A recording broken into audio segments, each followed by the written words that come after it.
រំខានអូនយូរពេកហើយអូនត្រាំត្រៃតែអត់មានគ្នាដែលគេល្អស័ក្តិសមនឹងស្រីមានអ្វីអ្វីដែលអូនប្រាថ្នាស្រឡាញ់អូនស្រឡាញ់ខ្លាំងភ្នែកស្រឡាញ់មើលមិនដឹងថាអូនអងចិត្តអស់ស្នេហា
We are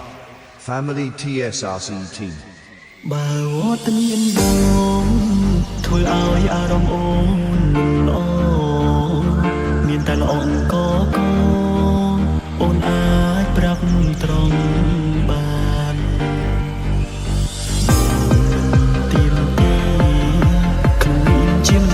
រំខានប្រាប់ត្រង់ក៏បានបងសុំចិត្តដើរចេញ កុំឲ្យគេចាំទោះខែឆ្នាំចាំយឺបែកគ្នាដល់ពេលវេលាមិនអាចខត់នោះអូនចិត្តរំខានអូនយូរពេកហើយអូនតាមត្រង់ទៅអត់មានថ្ងៃដែលគេល្អស័ក្តិសមនឹងស្រីមានអ្វីអ្វីដែលអូនប្រាថ្នាស្រឡាញ់អូនស្រឡាញ់ខ្លាំងភ្នែកស្រ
beep beep beep beep beep beep beep beep.